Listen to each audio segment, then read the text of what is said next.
22 अगस्त 2025 की दोपहर लगभग 12 बजे के आसपास का वक्त हो रहा था। एक लड़का जिसकी उम्र लगभग 30 साल के आसपास रही होगी, पैरों में हवाई चप्पल, ब्लैक रंग की पैंट पहनी हुई थी, सफेद रंग की शर्ट जो कि प्रिंटेड थी। उसके उल्टे हाथ में यानी कि लेफ्ट साइड में उसके एक थैला लगा हुआ है, राइट साइड में इस तरह से कुछ कागज थे। वो लेके चला जा रहा है। रास्ते में एक दो महिला पुलिसकर्मी भी होती हैं। वो शायद उसे देखकर उसे एक फरियादी समझती हैं। वो फरियाद लेकर ही आया था। वो सीधा पहुंच जाता है लखीमपुर डीएम के कार्यालय में। वहां जब पहुंचता है तो बड़ी संख्या में अधिकारी बैठे हुए हैं। अब चाहे सीडीओ हो, एसडीएम हो या बड़े बड़े अधिकारी यहाँ पर बैठे हुए थे। इसी बीच में किसी की नजर पड़ जाती है उस लड़के पर। उस लड़के से पूछा जाता है कि भैया क्या बात है, किसी काम से आए हो क्या? वो कहता है कि साहब, इस थैले के अंदर ना मेरा बेटा है, बेटे की लाश रखी हुई है। बस मैं आप लोगों के पास आया हूँ हाथ जोड़ते हुए। रो रहा था, रोते रोते कहता है कि साहब, मेरा जो बच्चा है ना उसको जिंदा कर दो आप। बस मैं अपने बच्चे को जिंदा करवाने के लिए यहाँ पर आया हूँ। अब ये आवाज उस हॉल के अंदर जिसमें सारे अधिकारी बैठे हुए थे उसमें बहुत तेजी के साथ गूंजने लगती है। धीरे से बात कर रहा था लेकिन वो आवाजें इतना सन्नाटा पसर जाता है कि बहुत दूर तक जो बैठे अधिकारी थे वहां तक भी पहुंच रही थी। दरअसल वो रोते रोते कहता है कि मेरा बच्चा है। दरअसल मेरी जो पत्नी है वो एक हॉस्पिटल में एडमिट है। वो कह रही थी कि बच्चा कैसा है, तो वो उसे कह के आया है, झूठ बोल के आया है कि वो ठीक है लेकिन फिलहाल मशीन के अंदर रखा हुआ है। ये मशीन के अंदर नहीं है, थैले के अंदर है, देख सकते हो लाश है, इससे बस आप जिंदा कर दीजिए। इतना कहना था कि उस जगह पर जहां पर बड़े बड़े अधिकारी बैठे हुए थे हड़कंप मच जाता है। लोग सोचने पर मजबूर हो जाते हैं, लेकिन जहां तक उसके रोने की आवाजें सिसकियां पहुंच रही थी वहां तक वो सभी अधिकारी भावुक हो जाते हैं। कई अधिकारियों की आंखों में तो आंसू भी आ जाते हैं, ये सोचकर कि आखिरकार इस गरीब आदमी पर क्या बड़ी मुसीबत आई है। अब हर कोई ये जानना चाहता था। दरअसल आज की इस कहानी के माध्यम से हम भी यही बताने की कोशिश कर रहे हैं कि क्या हुआ था उस 30 साल के लड़के के साथ जो थैले में अपने बेटी की लाश लेकर सीधा दफ्तर पहुंच जाता है, वो भी डीएम साहब के सामने। आगे जो होता है वो पूरे प्रदेश भर में इस बात की चर्चा शुरू हो जाती है। आदाब, नमस्कार, सत श्री अकाल। मैं उस्मान सैफी। आज की जो सच्ची घटना मैं आपको सुनाने जा रहा हूं, सच्ची घटना है उत्तर प्रदेश के जिला लखीमपुर की। जिला लखीमपुर का एक थाना लगता है जिसका नाम है भीरा, और भीरा थाना क्षेत्र का एक गांव लगता है नौसर जोगी। ये 20 अगस्त 2025 की रात की बात है। एक महिला जिसका नाम रूबी है, उम्र उसकी लगभग 27 साल के आसपास है, वो प्रसव पीड़ा से थोड़ी परेशान हो रही थी। उसको लग रहा था कि ये दर्द जो हो रहा है वो असहनीय दर्द हो रहा है, क्योंकि वो प्रेग्नेंट है, उसको शायद बच्चा होने वाला है। तुरंत ही उसकी छोटी बहन भी यहाँ साथ में रह रही थी, क्योंकि उसकी देखभाल करने वाला भी कोई ना कोई होना था। वो अपनी बहन से कहती है कि बहुत ज्यादा परेशानी हो रही है, तुम एक काम करो, अपनी जीजा से मेरी बात करा दो। वो अपनी जीजा यानी कि बिपिन के पास जाती है। बिपिन गुप्ता, जिसकी उम्र लगभग 30 साल के आसपास होती है, उसके पास जाकर कहती है कि जाकर देख लो, दीदी बहुत ज्यादा परेशान है, तकलीफ से गुजर रही है, तुम्हें वो बुला रही है, तुम्हें उसके पास जाना चाहिए। बिपिन गुप्ता अपनी पत्नी के पास जाता है। उसकी पत्नी कहती है कि मैं बहुत तड़प रही हूँ, परेशानी हो रही है, एक काम करो, कहीं लेके चलो, मुझे ये दर्द बर्दाश्त नहीं होता, बड़ा असहनीय दर्द हो रहा है। जैसे ही रूबी ने अपने पति विपिन से ये बात कही, विपिन ने कहा बिल्कुल परेशान होने की जरूरत नहीं है, एक काम करते हैं, यहीं पास में जो ये प्राथमिक स्वास्थ्य केंद्र बिजुआ है वहां चलते हैं। वो प्राथमिक स्वास्थ्य केंद्र बिजुआ में रात में ही पहुंच जाते हैं। डॉक्टर को पता चलता है, डॉक्टरों की टीम आती है। डॉक्टर कहते हैं कि अभी शायद वक्त पूरा नहीं हुआ है, लेकिन ये तकलीफ से गुजर रही हैं, अभी बच्चा होने में कुछ वक्त बाकी है, आप एक काम करो, हम इन्हें जिला हॉस्पिटल रेफर कर देते हैं, आप लखीमपुर लेके चले जाओ, वहां पर दिखा लेना। रात में ही उनको हायर मेडिकल सेंटर यानी कि जिला अस्पताल में रेफर कर दिया जाता है। अब विपिन अपने परिवार की एक दो महिलाओं के साथ अपनी उस पत्नी को लेकर चला जाता है उसका उपचार कराने के लिए। सरकारी अस्पताल में उसको वो एडमिट करा देता है। एडमिट तो उसने करा दिया था, लेकिन उसकी हालत में कोई सुधार नहीं हो रहा था, परेशानी लगातार बढ़ती चली जा रही थी। इसी बीच में जो रूबी की बहन होती है, वो गांव की एक आशा होती है, नाम उसका दीपा था। आशा कार्यकर्ता से कहती है कि दीदी आप ही कुछ रास्ता बता दो, बहन को तो बहुत दिक्कत, बहुत परेशानी हो रही है, असहनीय दर्द हो रहा है, आखिरकार करें तो क्या करें। वो कहती है बिल्कुल परेशान होने की जरूरत नहीं है, आपको मेरे हिसाब से एक महिबागंज में एक हॉस्पिटल है, नाम उसका गोलदार हॉस्पिटल है, तुम्हें वहां चले जाना चाहिए, वहां जाना, वहां इसे एडमिट कराना, कोई दिक्कत कोई परेशानी हो सीधी मेरी बात करा देना, मैं अपना आप देख लूंगी। दीपा आशा कार्यकर्ता है। जैसे उसने ये बात रूबी की बहन से कही, रूबी ने अपनी जीजा विपिन से कहा कि हमें यहां से चलना चाहिए, शायद यहां बहन को कोई आराम नहीं मिल रहा है, लगातार परेशानी उसकी बढ़ रही है। अब इसके बाद परिवार के लोग कहते हैं मरता क्या ना करता, और वैसे भी गरीब आदमी था, उसे उपचार कराने के लिए वो किसी भी सूरत से, गरीब हो या अमीर हो, जब किसी को तकलीफ होती है तो वो किसी भी हद तक जाने को तैयार हो जाते हैं। और विपिन भी कुछ ऐसे ही था, एक उम्मीद की जो किरण थी ना, उसको ढूंढने की कोशिश कर रहा था। आखिरकार आशा कार्यकर्ता की कहने पर आने के बाद ये गोलदार हॉस्पिटल में जाते हैं, और वहां जाने के बाद जब मरीज को दिखाया जाता है तो यहाँ पर डॉक्टर हुक्मा गुप्ता होती हैं और साथ ही डॉक्टर मनीष गुप्ता होते हैं। मनीष गुप्ता और जो हुक्मा गुप्ता होती हैं वो उस मरीज को देखती हैं, यानी कि रूबी को देखती हैं, और देखने के बाद कहती हैं परेशान होने की बिल्कुल जरूरत नहीं है, हम इनका जल्दी से इलाज कर देंगे। लेकिन कम से कम जो शुरुआती खर्चा होगा लगभग 25,000 रुपए के आसपास खर्चा होगा। अभी आप कुछ पैसे जमा करा दीजिए 25,000 रुपए के आसपास, बाकी हम देख लेंगे। जैसे ही डॉक्टर की तरफ से ये बात कही जाती है, डॉक्टर जब पैसे मांग रहा था तब विपिन गुप्ता कहता है कि साहब मेरे पास फिलहाल 8,000 रुपए हैं, आप इलाज शुरू कर दो, मैं सारे के सारे पैसे का इंतजाम तुरंत कर दूंगा, बस आप मेरी पत्नी को बचा लीजिए, ठीक कर दीजिए और कोई दिक्कत नहीं होनी चाहिए, पैसे की आप टेंशन मत लेना, चाहे मुझे कुछ भी करना पड़े, एक एक रुपए का इंतजाम कर दिएगा। जैसे रिसेप्शन पे जाता है 8,000 रुपए जमा कर देता है और उसके बाद फिर इलाज शुरू हो जाता है। अभी 24 घंटे भी नहीं हुए थे, यानी कि 12, 13 या 15 घंटे के आसपास ही हुए थे। इस हॉस्पिटल में डॉक्टरों को लगने लगता है, मरीजों को लगने लगता है कि इसकी स्थिति में कुछ सुधार होने वाला तो है नहीं, इसलिए एक काम करो, इस मरीज को यहां से टरका दो, यानी कि यहां से निकालना है।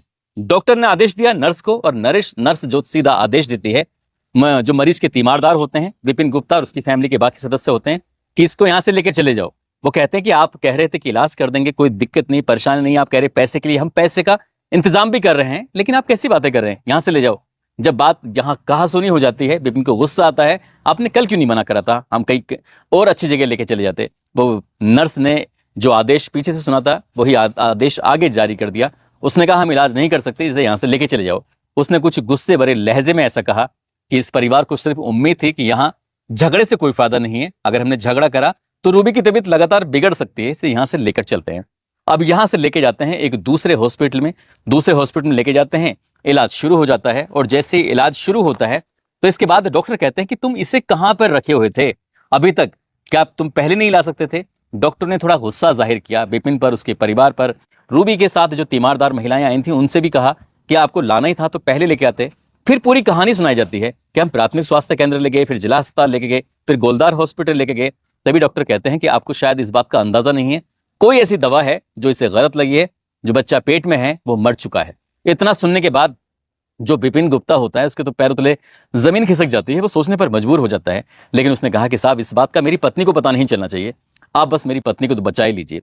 अब डॉक्टर लोगों ने उपचार शुरू कर देते हैं। आखिरकार उस मरे हुए बच्चे को पेट से निकाला जाता है और निकालने के बाद उस विपिन को दे दिया जाता है। कहा जाता है कि जाकर तुम इसका अंतिम संस्कार कर दो।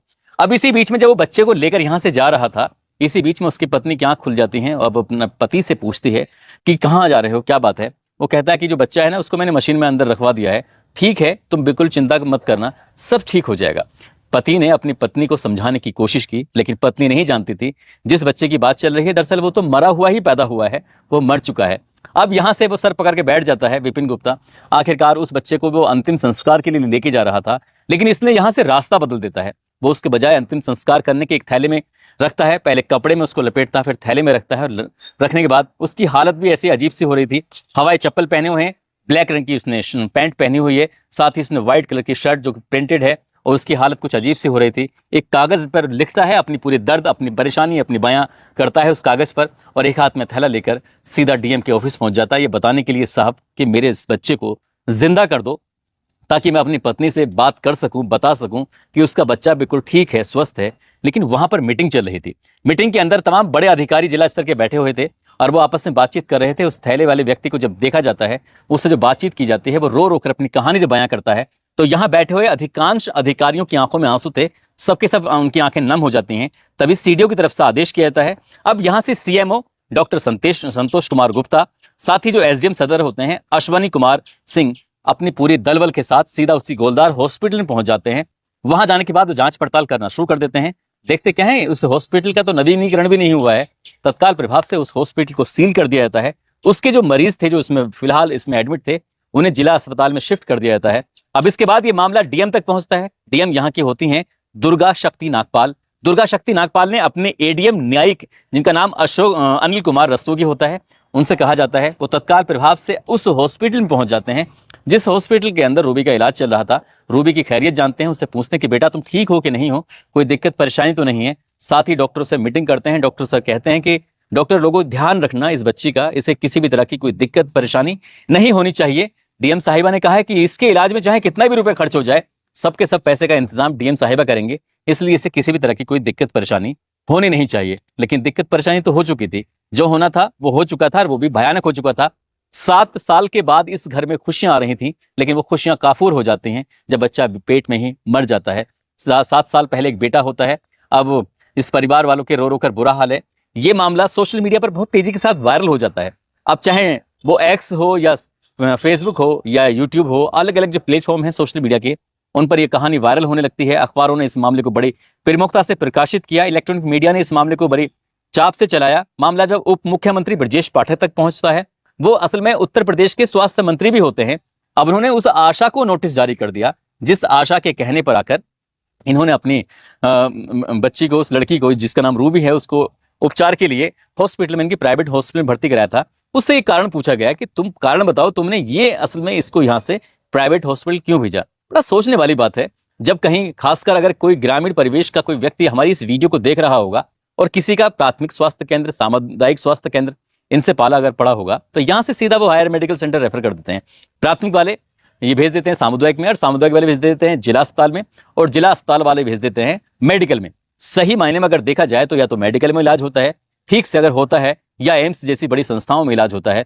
बाकी सरकारी हॉस्पिटलों की जो स्थिति है वो कैसी रहती है, उसे किसी से बताने की जरूरत नहीं है। जबकि हर साल जब बजट पास होता है तो पता चलता है कि इतने लाख करोड़ रुपए हमने जारी कर दिए हैं, वो कहां जाते हैं, कहां नहीं जाते हैं, इसका आउटपुट तो कभी दिखाई नहीं देता। लेकिन लाखों करोड़ों रुपए की बात जरूर की जाती है। और आम आदमी जब कभी अपने परिवार के किसी सदस्य को, पत्नी, खुद या भाई बहन, माता पिता किसी को एडमिट कराता है, तो उसके हाथ अगर कुछ लगता है तो मौत हाथ लगती है। उसका इलाज ढंग से नहीं हो पाता, और इलाज जिनका होता है वो बड़े बड़े हॉस्पिटल जो खुले हुए हैं वो बड़े बड़े लोगों के लिए होते हैं, गरीब लोगों के लिए नहीं होते।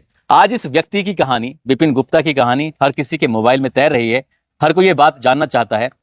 आप सहज ही अंदाजा लगा सकते हैं कि इसका असली दोषी है कौन। यदि प्राथमिक और सामुदायिक स्वास्थ्य केंद्र हो या जिला हॉस्पिटल हो, वहां पर अगर मरीजों को अच्छी सुविधाएं मिलें, तो कोई प्राइवेट हॉस्पिटल की तरफ भागने की कोशिश क्यों करेगा। ये तो सिर्फ मजबूरी में लोग जाते हैं, और उन मजबूर लोगों के पास उतने पैसे नहीं होते इलाज कराने के, जिससे कि अपने परिवार के किसी सदस्य को बचा सके। दोस्तों, इस पूरे घटनाक्रम को सुनाने का उद्देश्य किसी को परेशान करना नहीं है, किसी का दिल दुखाना नहीं है, बल्कि आपको जागरूक करना है, आपको सचेत करना है, और आपको बताना है कि आपको सरकार से क्या मांग करनी चाहिए। अपनी अच्छी स्वास्थ्य की मांग करनी चाहिए, अपनी शिक्षा की मांग करनी चाहिए, अच्छी सड़कों की मांग करनी चाहिए। लेकिन ये मांग ना करके कहां कहां की क्या क्या मांग करते रहते हैं, और सरकार सालों साल लोगों को, जनता का इधर से उधर घुमाती रहती है।